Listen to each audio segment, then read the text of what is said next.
Whole sports all plays. Whole sports all plays. Rebel soul child got a fist ball. I'm a respawn of ancestors and I'm blessed, They are not him, tell him fess up. I get check stub, hella carefree, nothing scares me, hella reckless. Yeah, I got next up, right? No, we not the same, cause see when I look in your iris, you likely to talk but not ready to ride. You do better keeping it quiet. My pen is ignited, my soul is enlightened. I like who I am, but I'm biased. The palette is right, and my drip is a fountain. I'm not like these regular guys. All of that talk is misguided. She like the way I make the tape print, but the way I make the words play is grim. I'm the reaper reaching for the kill switch. The label cut the check like the bladesman. Something sparking where his brain is. The beat is somewhere where their prayers in. Geronimo, the way I make the bass jump when no parachute is.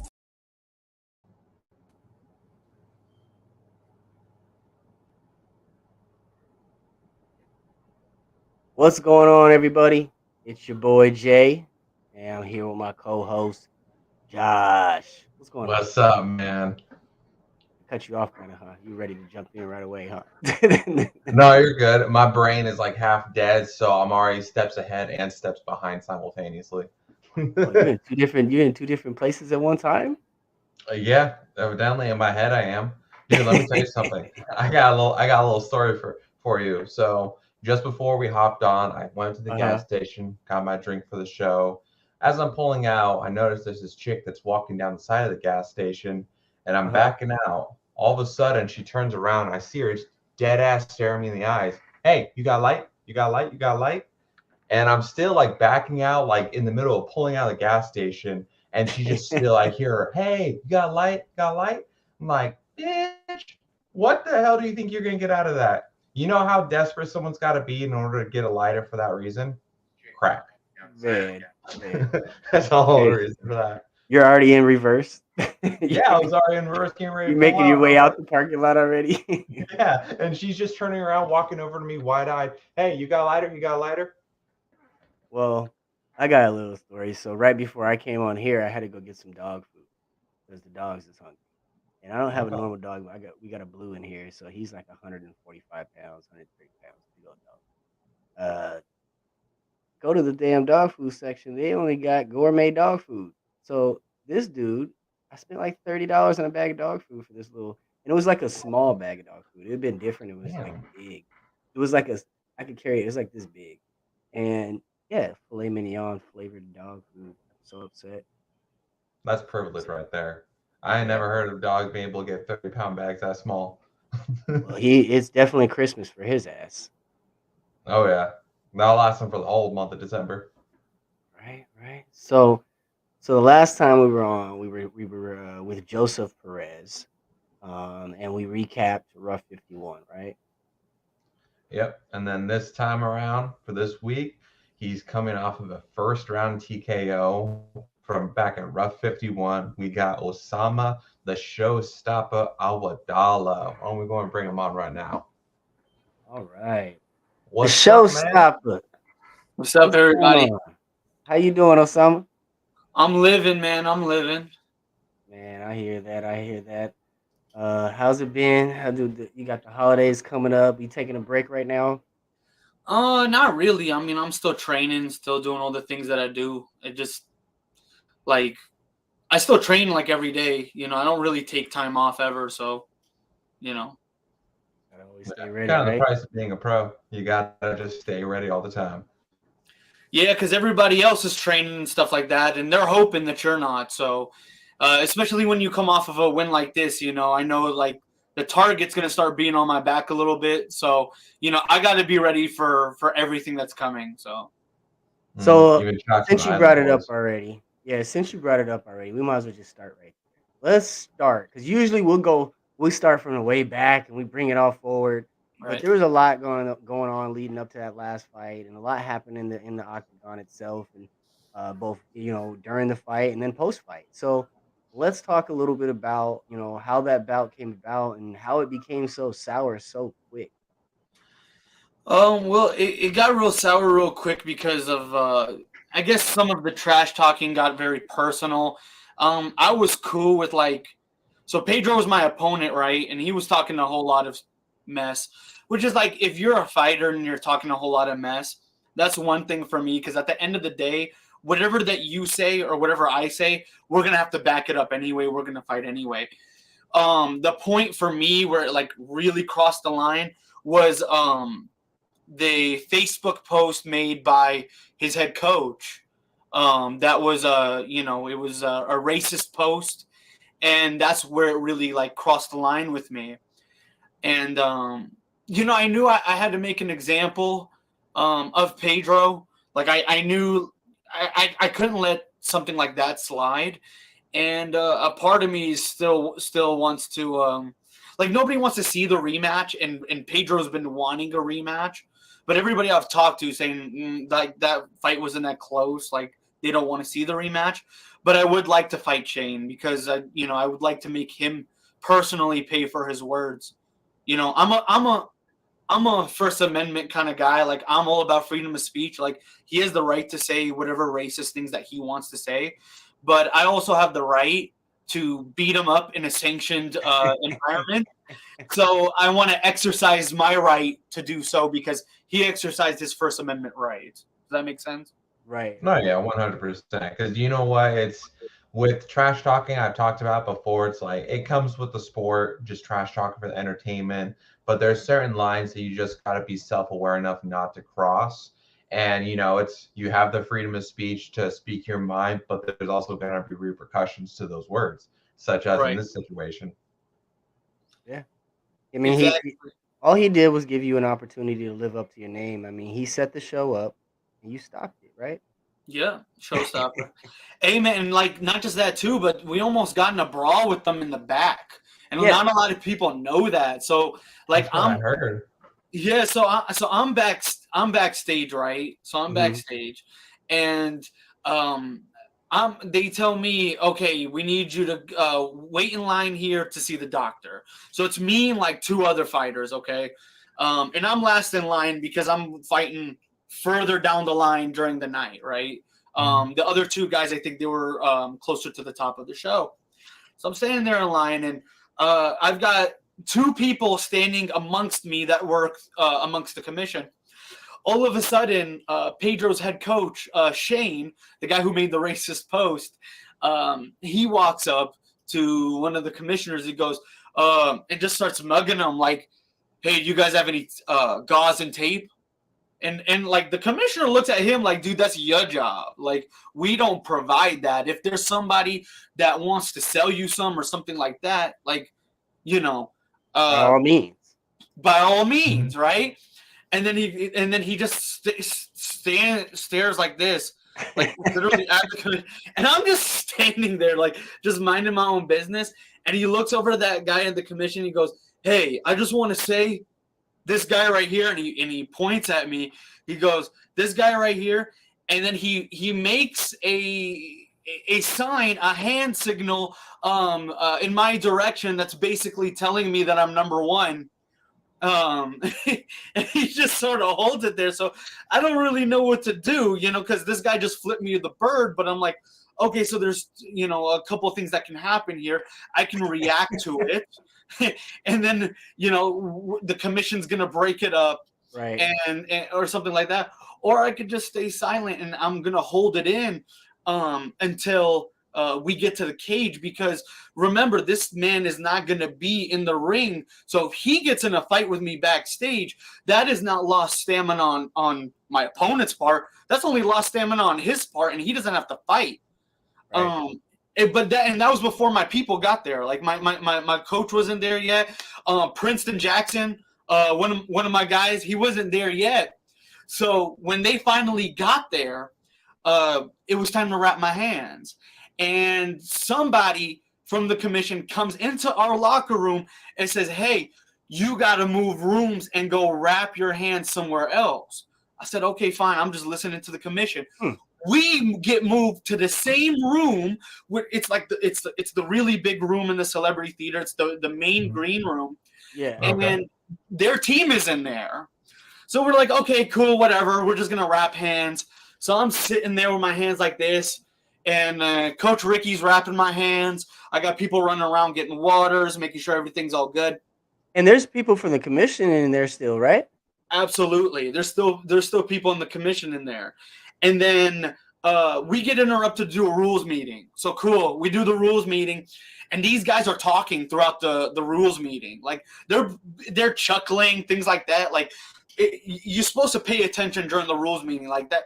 You know, it's a very dangerous sport we're in. You got to hold yourself with some type of professionalism.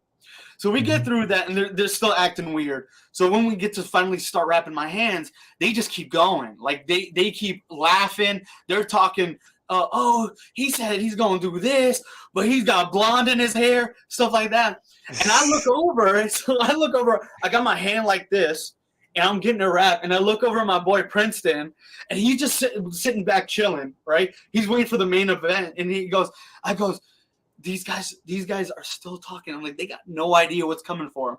And Princeton just kind of looks over at them, and they keep talking, and it just set him off.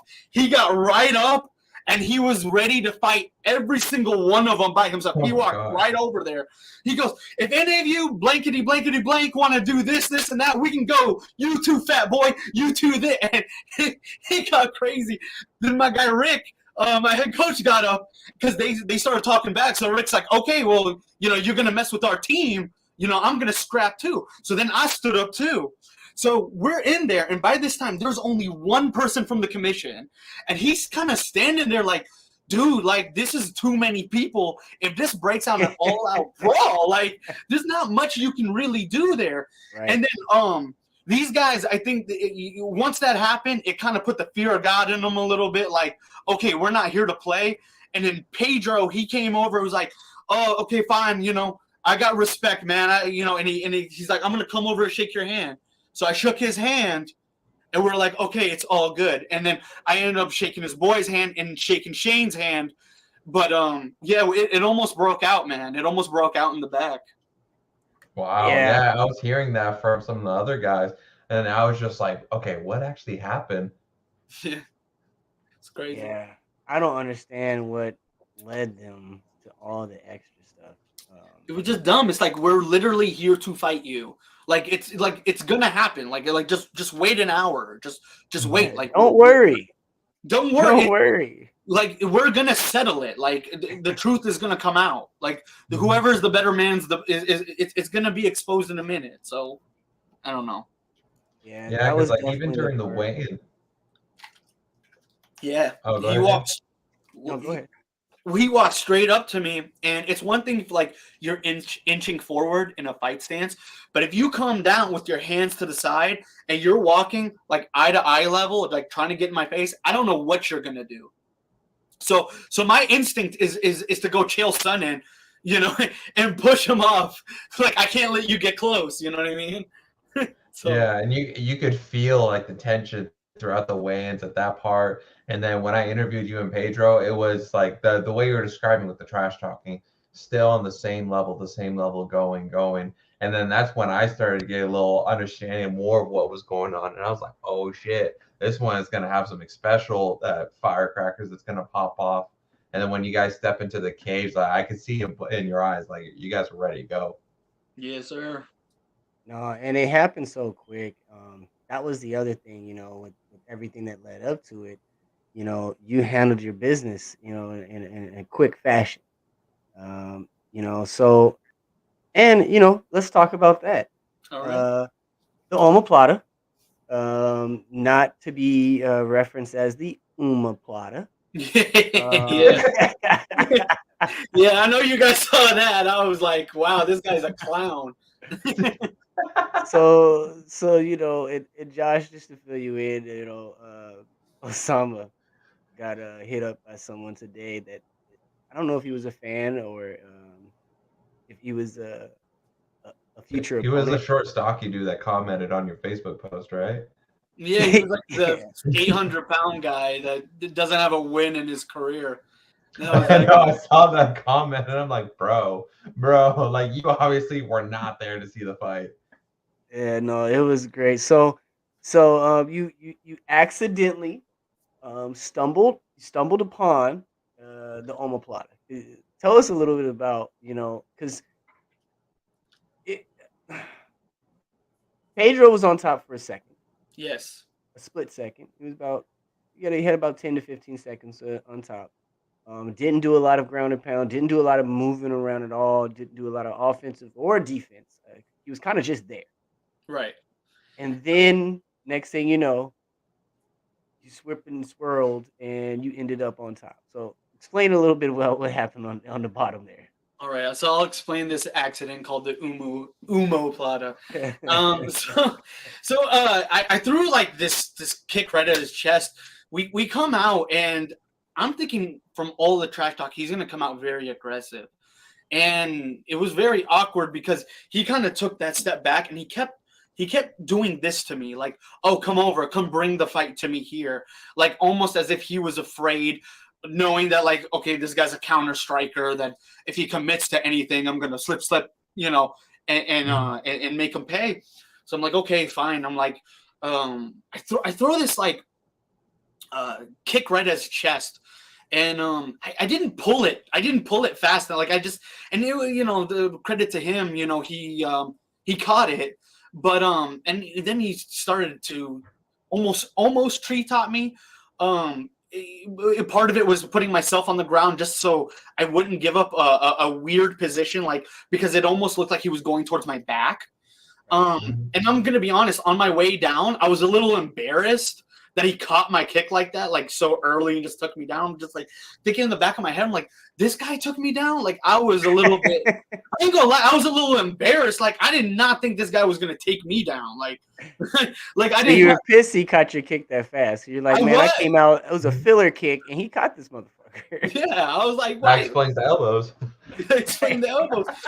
Well, the thing with him is the minute he got on top and he was inside my close guard, he was so in a hurry to try to land ground and pound that he didn't get his base right. Like this is where he ultimately made a mistake, because his posture was broken, and his weight is coming forward onto me, and Pedro's a strong guy. Like I could feel him on top of me. Like I'm like, okay, he's pretty strong guy. But right away, I'm like, okay, well, if he's not going to base down, if he's not going to get his elbows to the inside and posture up, I'm gonna go ahead and lock in a rubber. Like I'm gonna go ahead and get to a position, because if I lock up the rubber, because I'm flexible enough to do it, worst case scenario, he fixes his posture all the way back. I pull it all the way forward and kick him off, like and get back to my feet. So he starts trying to throw ground and pound right away, and I'm trying to lock in one of his arms and trying to avoid some of the ground and pound, but I kept my right foot on his hip and just pinning it down just to make sure that even if he touches me, he can't really get anything on it. And then I needed an angle, for it, because on the omoplata, you kind of have to get yourself turned to the side, where it's like, you get it turned to the side, and if they're able to turn back in, you switch it over to a go-go plata. If not, you stay and you grab that hip and you go for the omoplata. But right away, I was right away thinking, like, I got elbows from here, like I can just keep going. So I threw my left elbow first, boom, like really hard. He did not and I thought I broke my elbow on the first one, because it all went numb. Like my whole elbow just went numb on the left side. So then I pushed his head to go throw him on the right side, because I'm like, if this one's broken, I'm going to hit him with this one. So I started going to that side, and it gave me the perfect angle that I needed, because if he was to keep turning in, he's going to keep turning into those elbows more. I could feel him almost going to sleep on one of those last elbows. So part of it, he's starting to do this thing. And I kept hearing from outside the cage, people going, oh, illegal elbows. And none of those elbows were illegal, because the people think that you can't throw strikes to the top of the head in MMA, and that's just not true. You can't throw strikes to the mohawk in MMA, but if I catch you around the temple and stuff like that, that's all fair game. Right. That those are all, those are all shut off shots. Those are the ones that'll put your lights out, and they're all legal. So the minute I got it, I was able to, I couldn't feel myself able to get his hip as I'm coming up. So I grabbed his bottom leg. So once I secured the bottom leg, I knew I could climb up. And then so I got him flattened out, and I'm like, okay, well, I have two options here. I could grab the far shoulder and just cinch into this thing and finish it and get the tap. But because he was talking so much smack, And in my pre-fight interview with Ed West, he asked me what the temperature was going to be, and I said it was going to be raining punches.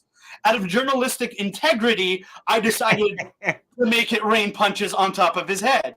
So, and I think, I've been looking around for it. I don't think this maneuver has ever been done in MMA. There have been few occurrences where guys have gotten tap outs with the omoplata, but as far as what we could find and my team could find, nobody's ever finished a fight in an omoplata position finished with ground and pound. So that's a first in the sport. Yeah, I haven't seen it. I haven't. Yeah, it caught me off guard too, because I was watching it from the cage. And I'm seeing, okay, he catches the kick on the ground, you catch him in your rubber guard, and you're just raining those elbows down. And I could see him landing clear, and he's like slowly going out. And then I was noticing too, because I was like, wait a second, is he going for the omoplata? And when I started to see you pivot and turn like that, and then you switched over and got a shoulder, it's like, my man, he got it. And then just the raining the shots, because you could have easily just snapped his shoulder right then and there, done anything, have him tap out. But for a true hero of the sport, for a true journalist to maintain your integrity, he took him out in dominant fashion.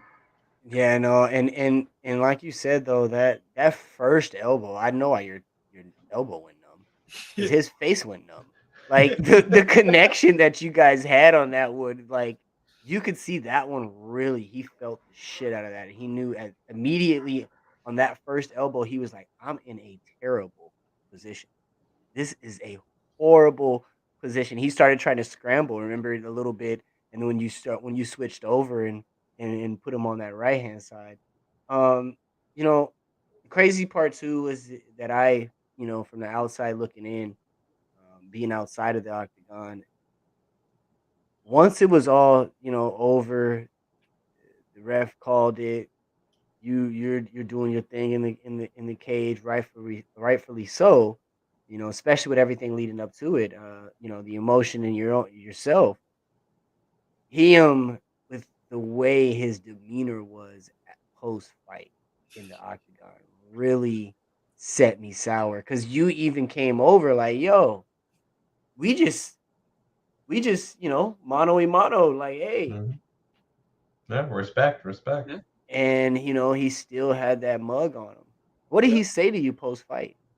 Man, he was it was funny. He came up to me and he was like, that was whack, and you know it. I'm like, you're right, it was whack. I was whacking you on your head. It really was whack. And he was just talking about, like, hey, rematch, like, hey, rematch.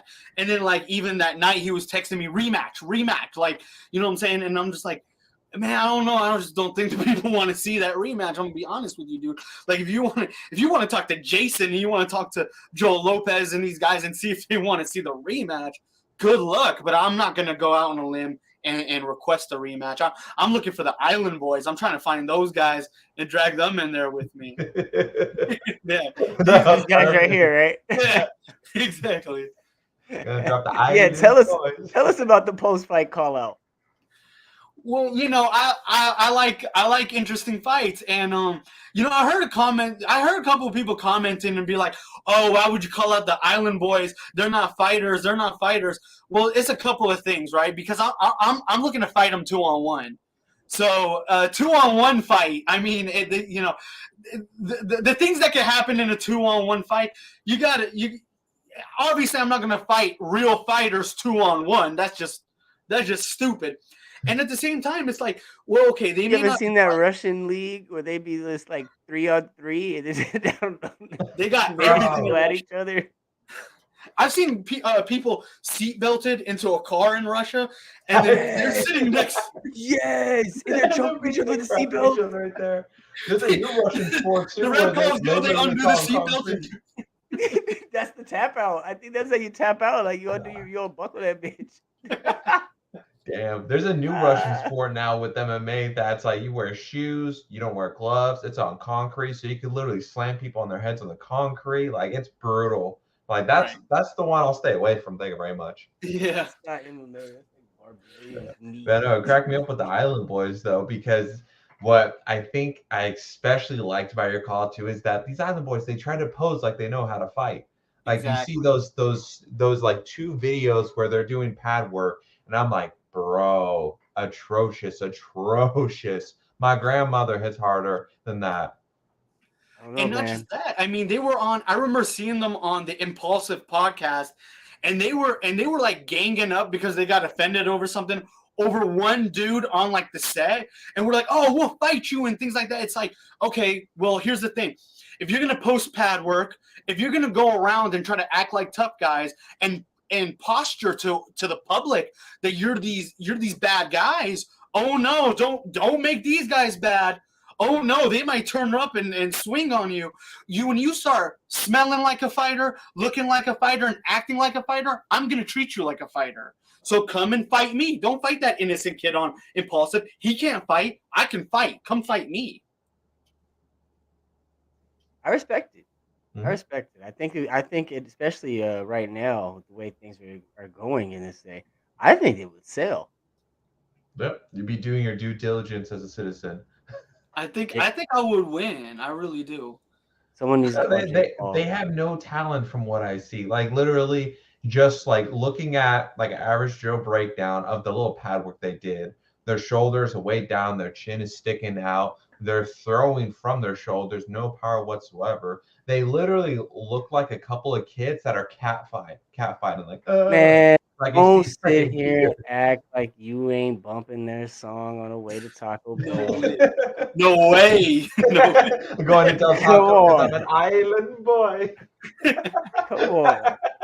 You ain't ordering shrimp and one Hawaiian bumping this song. Come on now. Oh, I love Hawaiian food, but I ain't gonna eat it while listening to these guys. No way. Man, no. So, all right. So, like I said, we were gonna have to start this a little backwards. So, now let's rewind a little bit. So, what led up to Rough 51 and calling out the Island Boys? Like, how did this all start? How did Osama Awadalla get into the octagon for the first time? What led us to Man, I mean, I was putting martial arts as a little there? Damien Hernandez. But they got churros coming out of there for sure, Davian, man. I don't know, man. Davian, at least they didn't have the cinnamon on them already. They looked on No, foot. man. Hey, they That's were one cooking churro I before wouldn't the want to food. eat. That's one. But anyways, it started when I was young. Like I was probably 7 when I first got put into martial arts, and I was put in Taekwondo first. And it was hard. Like I went to public school when I was a little kid, so especially around the time of 9/11, it wasn't very easy to go to school with these other kids, and especially with me being so undersized. I mean, I was a little short, little skinny kid, like, and then martial arts kind of gave me it gave me a little bit of confidence, and then shout out Ricky. That's your boy. And and then what drew me to the sport. So I grew up a WWF and WWE fan, Okay. right? I was watching that stuff. I was one of those kids that thought it was real. Like, so I'd be trying to do the moves on like my brothers, and we'd hurt our heads on the side of like the tables and stuff like that, just doing stupid stuff. Like, one time I saw. What was your favorite wrestler at the time? So what move were you performing on your brother the most? I was a really big Brock Lesnar fan. So I was F5 and I was going for the F5 and stuff and doing that. It was Brock Lesnar, Rey Mysterio, Kurt Angle was my guy. Okay. Shawn Michaels. I mean, so we're getting ankle lock, F5 to 619 all the time. Exactly. Okay. And I remember watching a commercial as a kid for Rage in the Cage. Okay. And they were showing this. It was a bunch of people getting knocked out left and right. And they were promoting this with blood splatter on the camera and all of this. And I remember seeing the commercial. I'm like, this stuff looks like trash. I'm like, these guys don't look like they can fight. None of this even makes sense. And then a show came on TV called IFL Battleground. And what it was teams. And it was in Arizona had a team. It was the Arizona Scorpions. And then you had like the Lions Den guys. So the Lions out of California and stuff like that. And I would watch it. And I'm just like, oh, this is a real fight. I would see them take each other down, work in the guard. I'm like, that makes sense. Like, if you get taken down, you throw up that guard. If this happens, if you're on the cage, you're seeing them whizzing and getting the wrist control on the other side. In my brain, it all made sense. I'm like, this sport is kind of cool, but I'm like, it doesn't really have any, like, it's not even that exciting or whatever. But then I kind of forgot about it for a while. And then somebody told me, hey, Brock Lesnar is going to fight in the UFC. I'm like, yo, Brock Lesnar? I'm like, the guy that was I was watching in WWE, and then he went to try out for the Vikings, and then like now he's going to fight. Yep. Yeah. And they're like, yeah, dude, he actually can fight. I'm like, okay, cool. So like the first UFC fight I ever watched, Brock Lesnar, Frank Mir won. That was the first one. And I was hooked on the sport. And then the guy that made me want to train and do this was George St. Pierre. When I watched that guy, I'm like, this man is cool. I want to be cool too. Backflips after the fight, spinning back kicks, double legs from hell. I mean, this guy was awesome. So I was hooked from then. Yeah, no. George St. Pierre, especially at that time, he was just something different. He was so dominant, bro. Like, and there wasn't anyone like it. I mean, now we've seen the Anderson Silvas, we've seen the Adesanyas, we've seen the Usmans, but at that time we didn't have just one guy just kicking everybody's ass, and it's such a dominant factor. And then John Jones came by, and then I was like, oh shoot. This is a whole nother ball game, spinning everywhere with them elbows so long, 84-inch reach. I mean, every once in a while there's somebody that you watch and you're like, okay, they're from the future. Like, this is what the future is going to look like, Or the dude from the past. We had back at that time. I was tripping off when Randy Couture came back and ended up taking the heavyweight title like that from Tim Sylvia. Man, I was like, this dude's like 50. What the hell is he doing in the octagon? Right. Man. So what was your amateur path like? First fight, getting in there, kind of getting those jitters off. What age were you at when you took your first amateur? My first AMI fight was at 25, like late 25. There was a long time where I was just training in the sport, and I was with different gyms and different coaches, and a lot of them would see my style of fighting, and they thought that it would never work in the cage.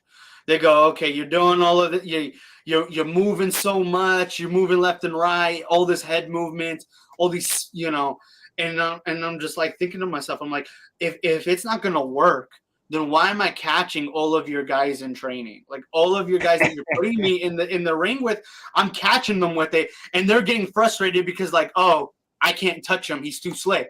But there were still a lot of coaches that were not ready because they were so old.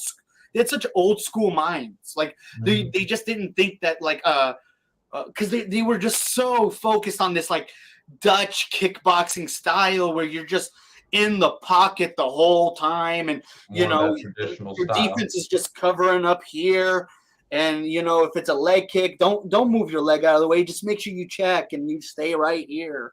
Every attack is 2-3, every attack is 3-2. Like, it was just, I'm just like, this is such basic striking that, like, anybody, it's like you have to have that Dutch style. You have to be able to do it. Like, don't get me wrong, like, I can do Dutch style kickboxing. Like, I can stand in the pocket and counter with my 3-2s and my 2-3s and do all that. Don't get me wrong.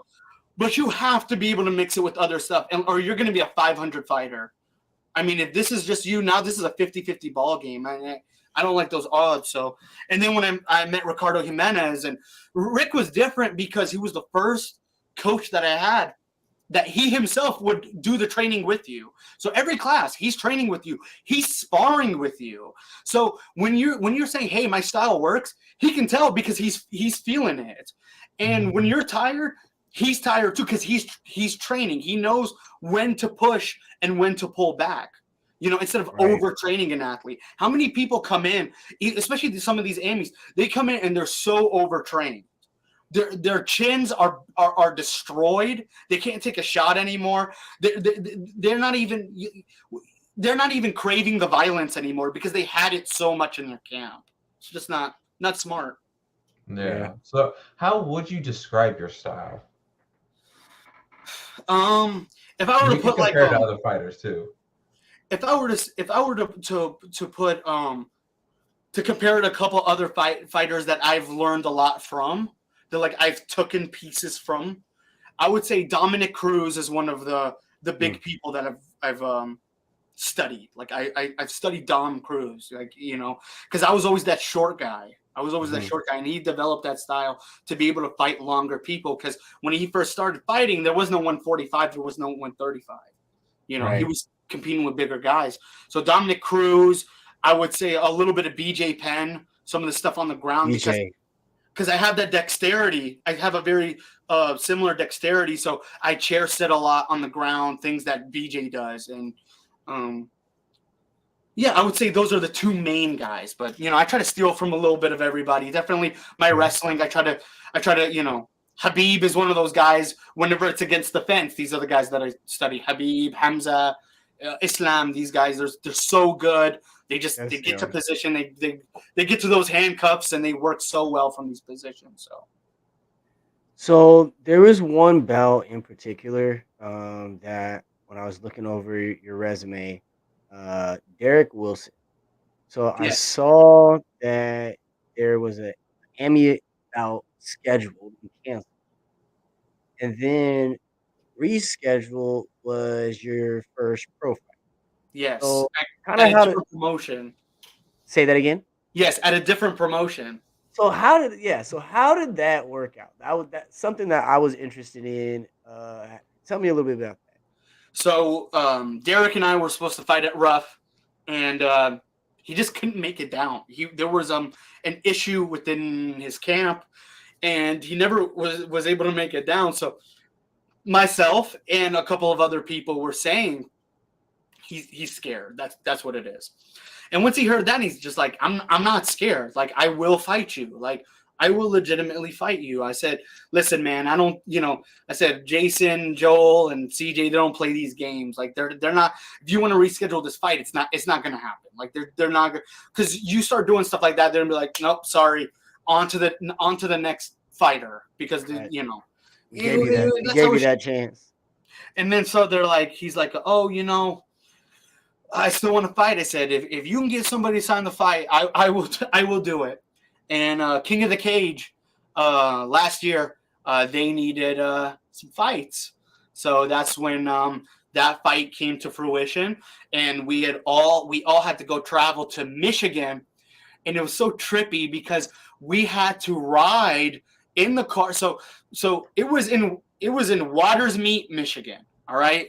Shout out Waters Meat. All right. Waters Meat, Michigan. Waters. So there's two Michigans. Okay. You got the Glove.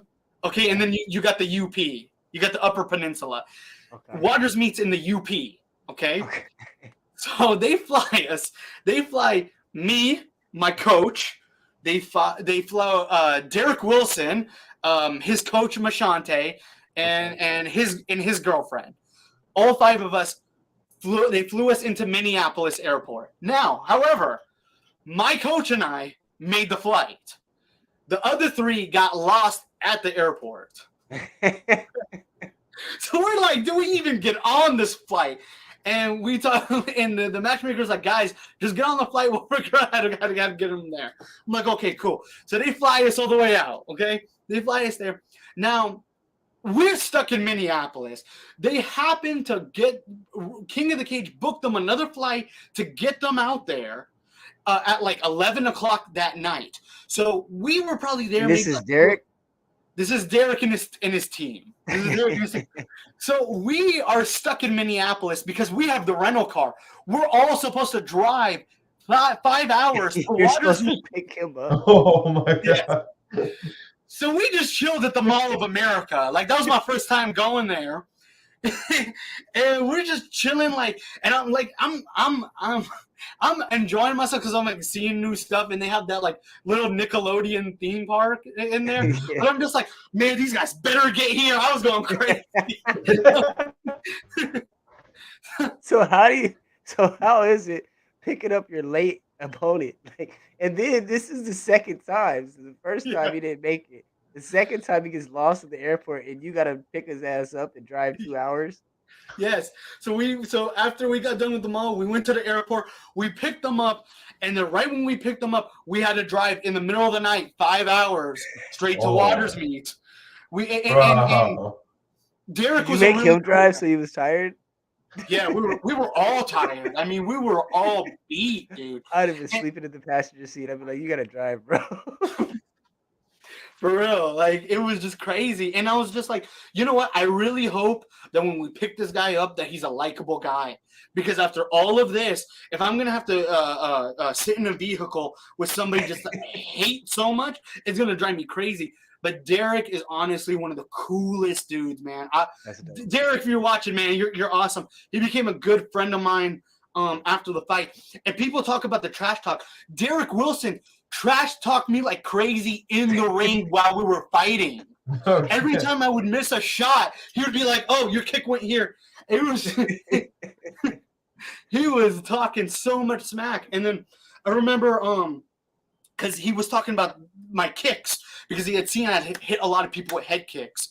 So he was like, "Oh, ain't nobody kicking me. Oh no, you're not gonna kick me with that left leg. I know you want to come with that left leg." And I was already thinking to myself, I'm like, I'm not really gonna kick you with the left leg. You're a southpaw. I'm gonna kick you with my right leg. I was thinking in my mind, but I tried to throw a couple of kicks at his face, and every time he was like ready for him, and he'd be like, measuring him. There's a big height difference, which was really funny. He's doing this during the fight. This is all during the fight. I'm gonna go find this fucking fight today.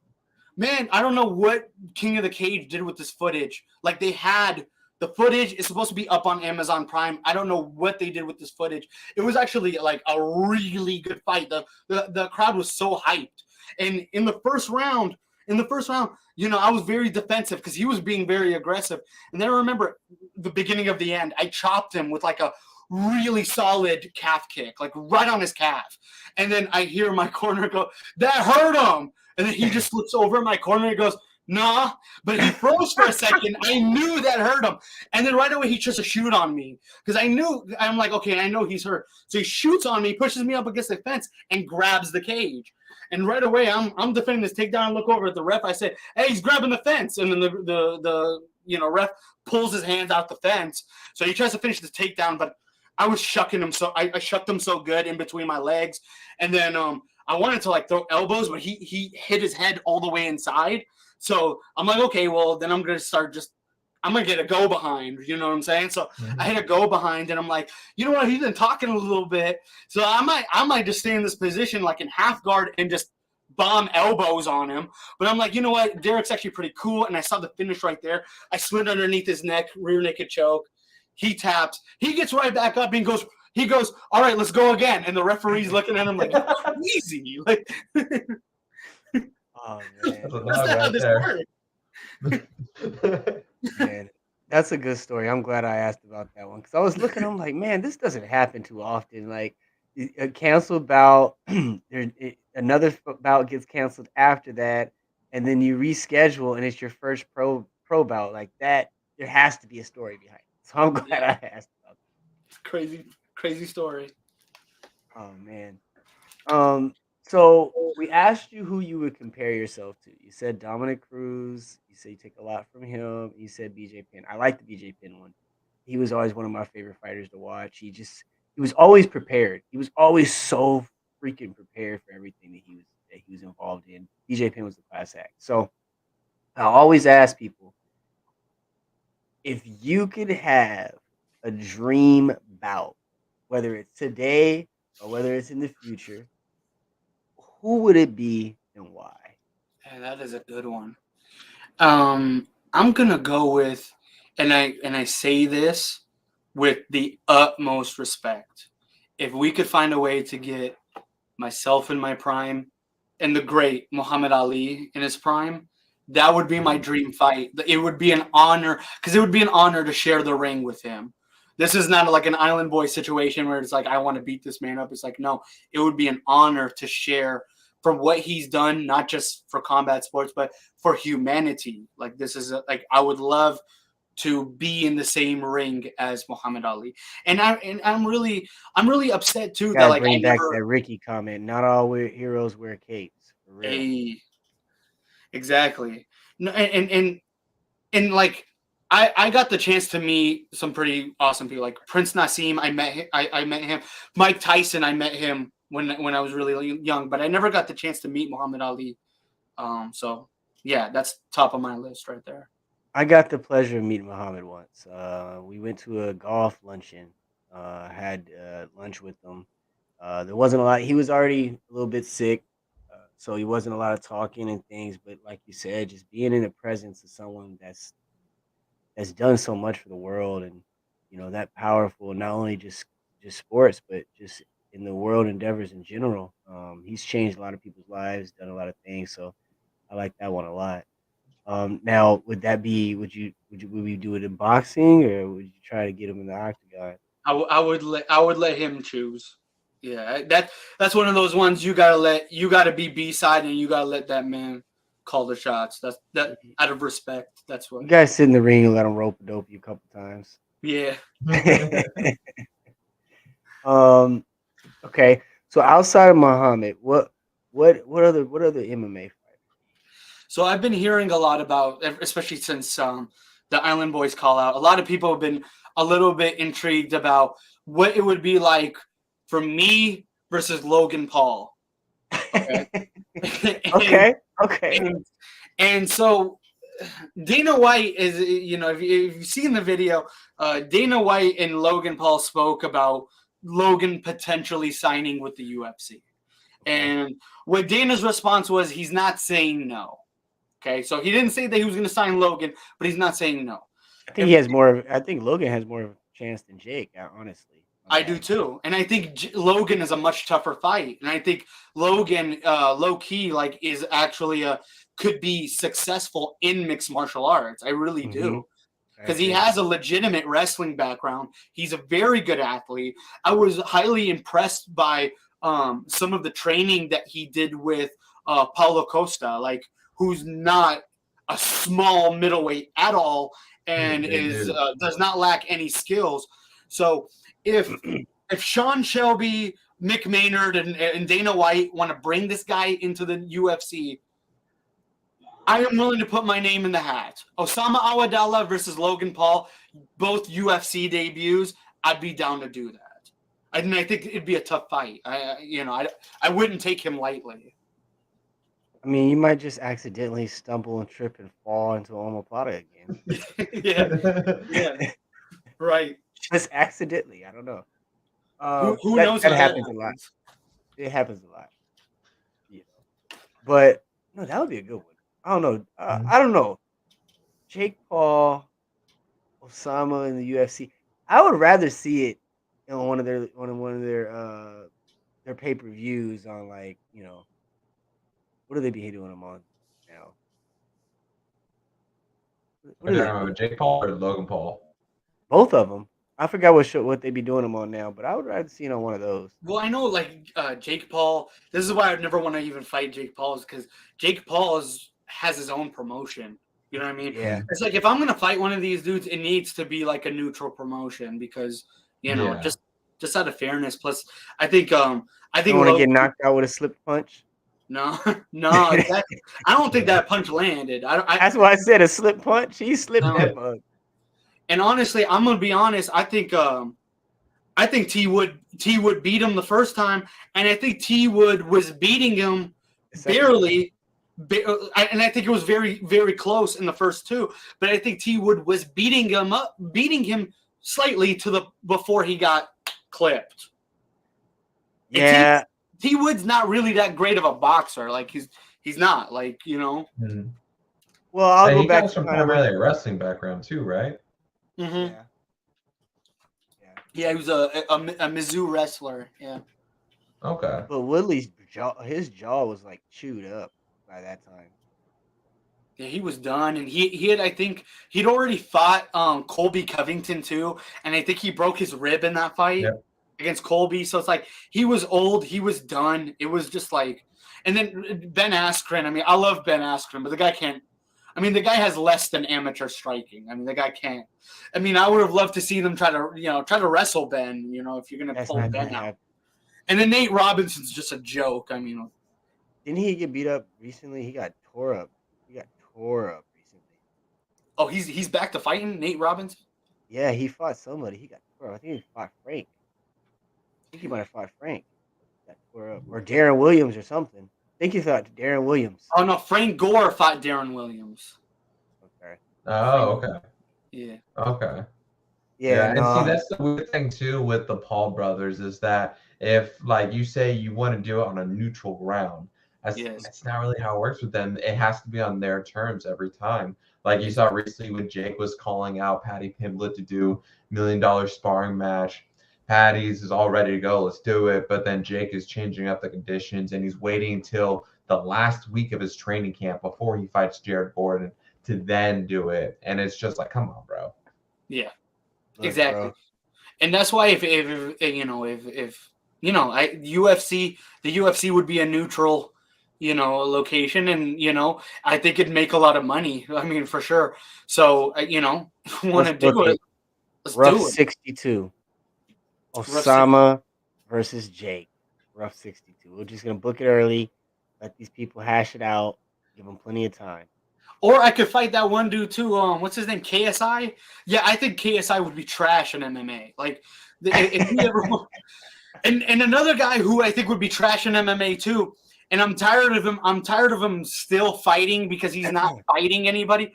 If Floyd Mayweather, like he's been doing. Remember when he made that video on like, oh, Floyd in the octagon, what are the odds? We know they're 0. We know you don't want to get cracked with a kick. We know you can't defend a takedown. We know you can't throw elbows. We know you can't take an elbow, and we know you can't get hit with 4-ounce gloves. So normally I don't want to put a boxer into the octagon because I mean I've seen James Toney, but come on, Floyd. Yeah, it was. CM Punk. CM Punk. I think CM Punk.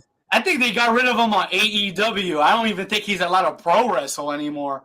Didn't he get? Wasn't there like rumors he got into a fight backstage at one of the things? Damien, we need answers. We need answers, Damien. Damien knows. Yeah. No, it's definitely. Yeah, it's hard out there. You got the slip punch knockout, clip punch knockout. Yeah. You can't be fighting on the Paul cards, right? Nah, can't give them that ground. You really can't because you pretty much screw yourself. And then I Anderson didn't get hit with that punch. I'll go to my grave saying that, and I'm not like I'm anti Paul brothers. I actually give them a little bit of respect because there are some people that think they're not legit fighters, and that it's like, no, just because you know how to like make videos and use some Premiere Pro and cut videos together and upload them online does not mean that you can't learn to throw punches, slip your head, block, do all these things, and move your feet. Like, right. Anybody can really learn how to fight, right, so long as that you have the time and resources. And those guys got a lot of time and a lot of resources. Yeah. And that heart, gotta have that heart. Mm-hmm. Yeah, so, I do have to say, I feel Jake, he has a bigger heart than Logan. I feel like Jake could honestly beat Logan like easily in boxing. In boxing, I would agree. I think in MMA, Logan would smash him. Yeah, because of wrestling. And Jake Paul has fought MMA before. There's a video online where, to be fair, he was a lot younger, but he was getting smashed. Like he got taken down and sort of beat up. He didn't really look like he knew what he was doing on the ground. Mm-hmm. I'm sure he's probably a lot more competent now, but he has had an MMA fight, and not a lot of people know that. So Logan's smart. Logan said, "Fuck all this shit. I'm finna go over here and sign a WWE contract. Exactly. I ain't getting my face busted up. I'm still gonna get the bread. You go over there and do that bullshit, Jake. I'm finna come over here and chill." I'm telling you, man, the WWE gig, man, it's starting to not look that bad, man. I broke my teeth. I have damage in my left eye, man. I've broken my rib. I've broken a lot of things in this sport. And I'm not saying that they don't break things in pro wrestling, but it's a lot different when everything is planned out. So yeah. See, I knew Damien would get us. He did a rant during the media scrum and supposedly started a fight with his trainer and somehow kicked the dog. What the fuck? How do you somehow kick a dog, bro? that was the last straw. There ain't nobody kicking no dogs around here. Hey, that's almost as rare as falling into an accidental omoplata. Omoplata, man, get it right. Omoplata. Hey, the showstoppers. Shout out my sister. Hey, so what can we expect in 2023? When's the next time we're gonna see you back in the octagon? Anything on the agenda? So it looks like March or April. Because I got some other business things that LFA they try to sign me for January 6th potentially. But the fight was with a friend of mine and an old training partner, so I turned that down. And then Ruff wanted me on the February 25th card, but I will be a little bit busy shooting a movie. So, Hey. so I will be hopefully on the next one, like March or April, and potential opponents. Maybe Gabriel Rodriguez. It may be Shane Doogie, who had the racist post. Jesse Stalder, maybe if he gets his act together. I mean, I think he's like in and out of wanting to fight me. He's like he wants to fight me, but he doesn't because I think he's scared of going to the ground with me. I don't know. We'll figure it out. But so we got approached during our post fight interview, and someone asked you about Killer B. Yes. What do you think about that matchup? Man, I don't know, man, because this guy was supposed to fight at 205. So I'm like, okay, he wants to fight at 205. Let him fight at 205. Like, I'm already a small middleweight. But and then they're like, oh, well, he fights middleweight too. I'm like, okay, I like Killer B. I like Brooks Callahan. I like his brother too. I think they're really good fighters. Do I have really any interest in fighting him? Not really. Like, he wasn't really on my radar. Like, I don't really have like a history. I'm at the point now where it's like I really want to fight fights that really excite me. And that's why the 2-on-1 Island Boys. I beat them, slap off. You just go. Yeah. Or you get that fight with Shane. I feel like that set like a nice story arc in Rough, where you go from fighting Pedro and then you're like settling the score entirely with Shane. I agree, man. I agree. And this is his coach. So, he that might is a good one. He might be better. He might be better too. I don't know if the guy can make middleweight though. He's a big guy, but he might be, he might be able to. I don't know if he can make middleweight, and if he wants to take the fight, and if Ruff wants to sign it, I'll sign the contract. That's what I was gonna say. You just popped me. That just popped in my head. Did you guys catch wind of the slap league that UFC just got involved with? Wait, what? Yes. You didn't catch wind of that yet? No, I didn't. So UFC and the slap off world something. Hold on, we're gonna find this.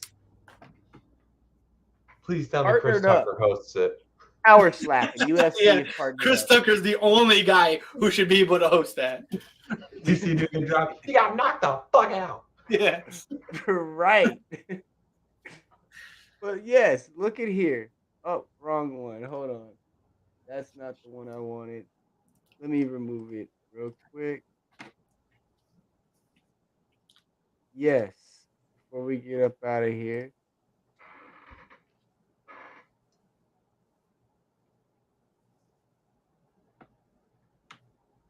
Oh, can you read that? Not really.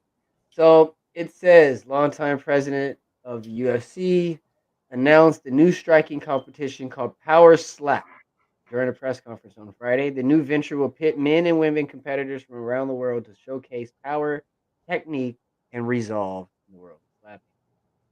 So I believe their first one is in like February. They'll probably hold these at the T-Mobile Arena in Vegas as well. What do you think about that? I mean, UFC getting into the power slap world? I think it's so stupid. Honestly, like it's like not even a real sport because it's just like like we take brain damage in MMA, but it's like at least you have to earn this. Like I can defend myself. If you land something on me, it's okay. Okay, fine. But I gotta sit there and just be like, Bet you slept the shit You out gotta of take a me. slap. Your turn. and these guys, these are not gonna even be slaps. Like these guys are gonna be cupping that hand. They're gonna be cupping it. It's gonna be all technique, and they're gonna be popping the ear. They're gonna be targeting these knockout spots. So they gotta have a lot of rules for this thing to really play out, and they better have weight classes because I've been seeing this slap stuff, and you'll get like a 500-pound dude against like a skinny 120 pounder. Hey, Will Smith is gonna be on the main card, the first one. There you go. He makes his debut as a pro slapper. Man, no, I've seen all the slapping stuff like out in Russia. There's that video of he's just like this big bullish dude, and he's going against this kid who's like a skinny, scrawny kid. He's probably like 5'4", weighs like 115 pounds. He's got tattoos everywhere. This big old dude just slaps the hell out of him. He went to Mars after that one, and I'm like, okay, where's the logic in this sport? If UFC's doing power slapping, rough, we need to do power seatbelts, okay? Let's get the seatbelt thing going. Yeah. We'll just stick a Cadillac right in the middle of the celebrity theater. We'll stick cameras up in close, and then bam. 60 seconds. Let's see what you got. Hey, Damn, no, it's but crazy. Osama, we really do appreciate you coming on, man. Charisma you bring to the octagon, and then once the door closes, it's all business, and then of course afterwards you get back to the charisma factor. But we really appreciate you coming on here and talking to us and sitting down. But before we cut out, any shout outs you want to do? Tell us about that movie a little bit if you can. So we're shooting Controlled Minds in Atlanta in 2023, and it's a real cool movie. It's gonna be on streaming, so look out for it on Netflix, Hulu, Prime Video. I always let people know when this stuff comes out, and I got a scene in it, so I'm hoping I do really well in that scene, and hopefully that's gonna be lead me into other scenes and other films and TV shows. We'll see what happens. Yeah, there you go. Bring that fight energy with you. I will. Yeah, definitely, man. Well, again, thank you for coming on here. You're going big places. You're already starring in movies. Next thing you know, we're gonna see you leading this lead role on the big screen here soon. I sure hope so. And hopefully I'll catch you guys in March or early April, guys. I'll be back in the cage, hopefully. Just got to take care of some business things, but the showstopper, he will be back, and he will be back with heavier hands than ever. Hell yeah, man. Hell yeah. We appreciate it. We're gonna push to get the Island Boys 2-on-1 thing going too before the end of the year. Mm-hmm. All right, Osama. One stone. We'll catch you back in March, man. Yes, sir. Have a good one, guys. All right, peace, man. Yeah, that was a fun episode. That was definitely a fun episode. That was. We got a lot more engagement in this one too. This was a really entertaining one. Yeah, definitely. The showstopper himself, man. I mean, that's what I told you, man. When we started talking about this first, that I like the guys that bring the charisma. Because it really, that's the other half of the sport is selling the fight, putting it on, because it is entertainment. You still got to bring that entertainment factor, and he definitely does that. And then he handles his business when he gets inside occupied as well.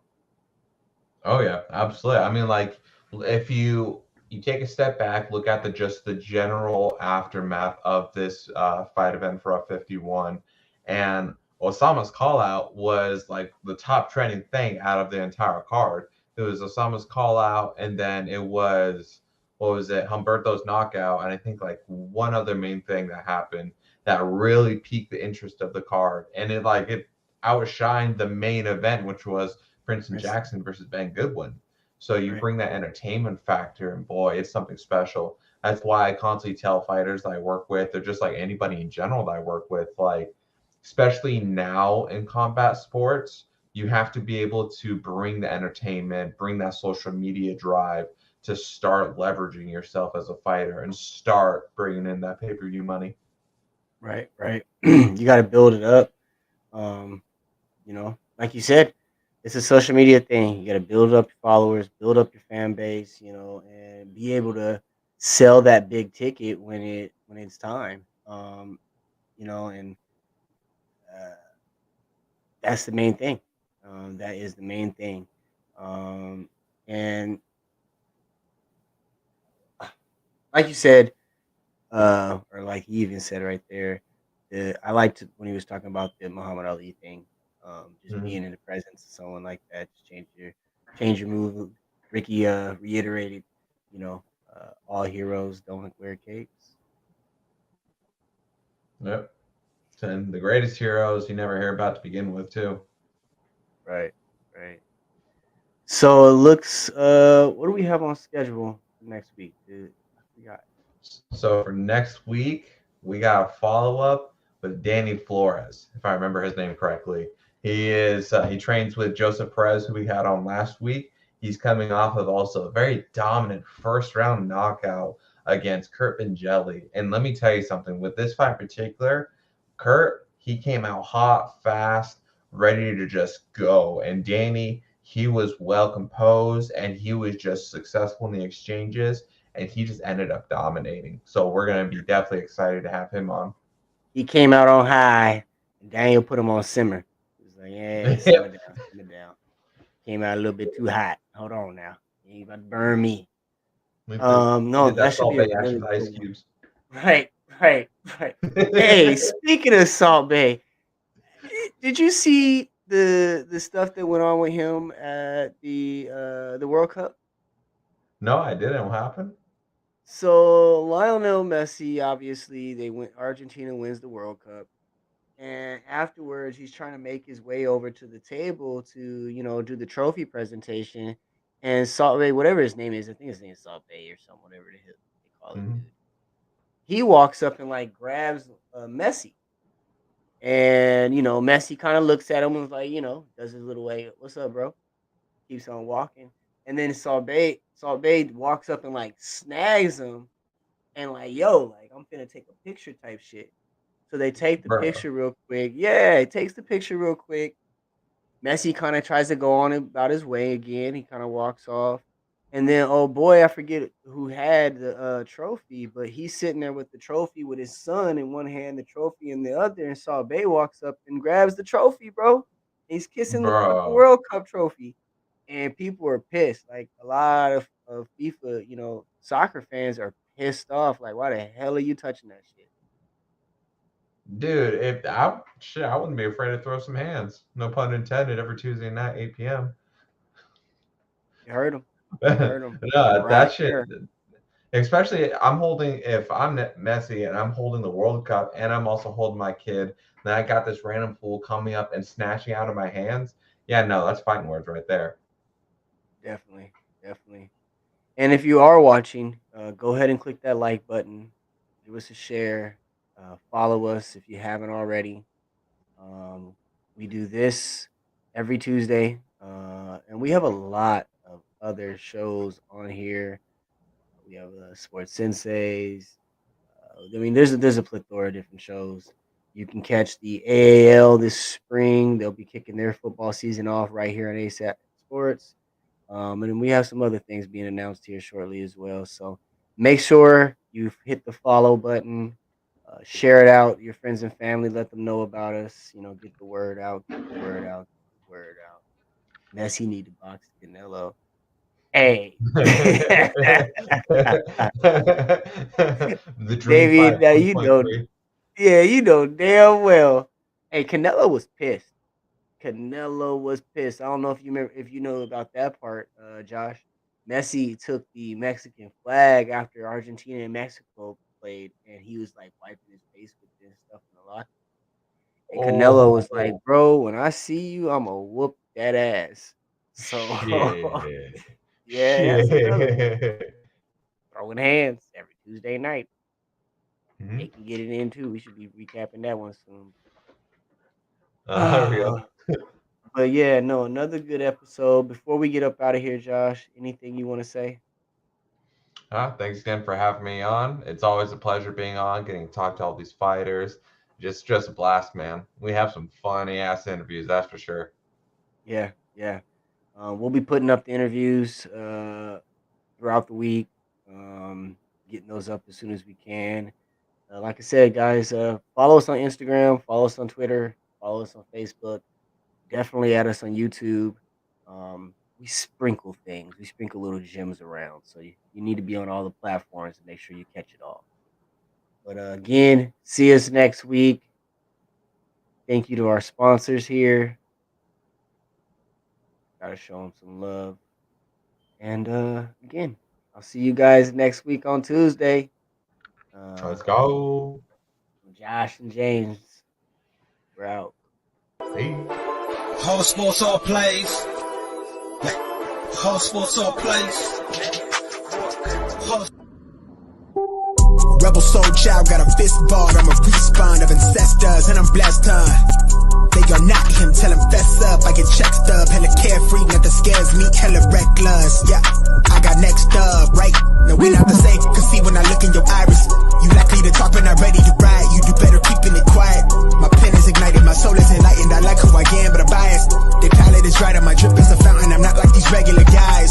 All of that talk is misguided. She like the way I make the tape print, but the way I make the words play is grim. I'm the reaper reaching for the kill switch. The label cut the check like the bladesman. Something sparking where his brain is. The beat is somewhere where they prayers in. Geronimo, the way I make the bass jump when no parachute is taken. Yeah, check this out, man. It's your boy Young Dro. I'm in the building with ASAP Sports, man. If you ain't here, you ain't know what, man. As soon as possible, get here. You dig?